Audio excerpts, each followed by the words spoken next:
Okay, so today I'm going to show you how I wind up my 14 gauge electric fence wire for making chainmail rings. And I've got a new visitor who apparently loves the workshop.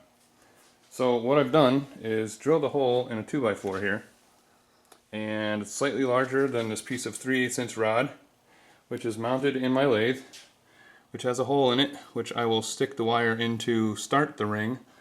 Spin it around. This is just so it doesn't wobble on the other end, and then I will cut it with the wire cutters.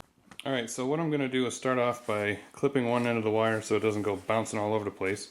I'm going to put that up here, maybe over the lathe. Then I'm going to go back here and I'm going to unravel a little bit of this, and then I'm just going to cut this.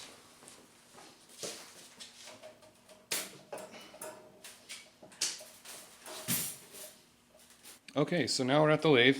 I've got my hole here in the front. I'm going to put this in there, give it a quick once around, just so I know it's started right on there. I'm going to close the lid, put it in reverse, power down, turn the power on, and start rolling it up. I'm going to keep downward pressure and sort of follow along with it.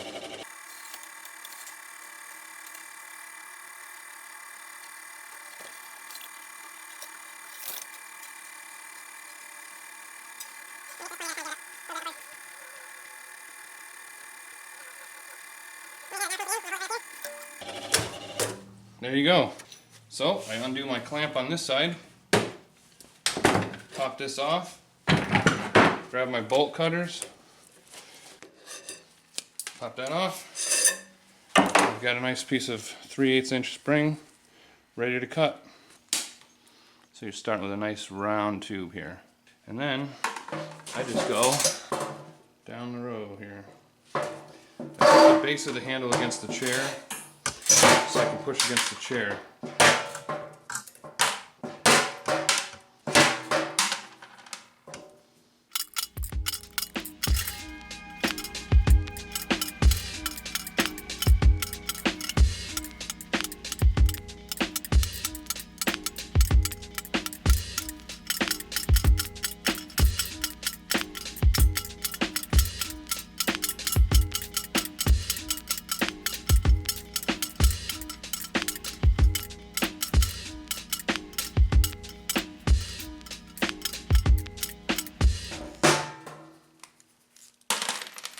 Okay, one more reel to go.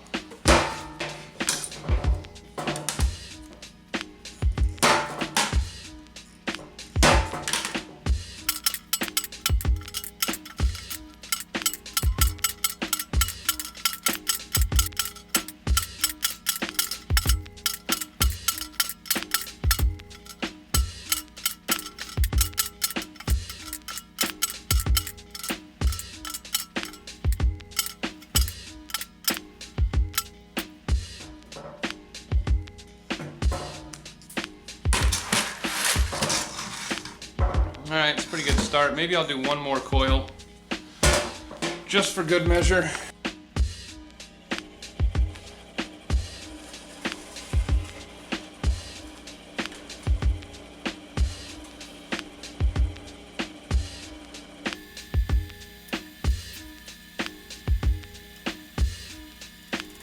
And this for my leverage for the base of the handle so I can push down kind of like that while I'm doing this here.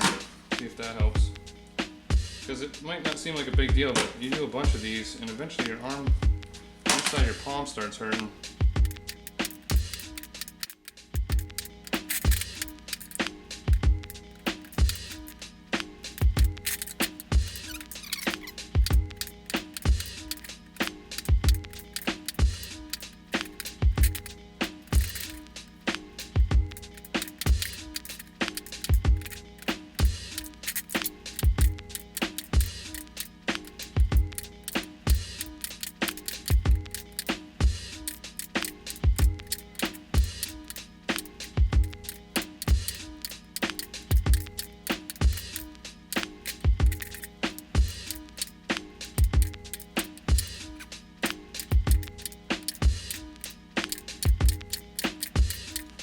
you're left over with.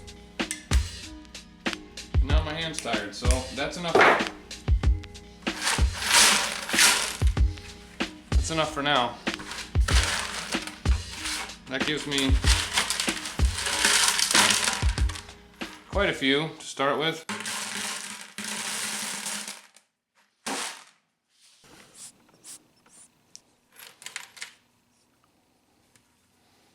I think she likes it.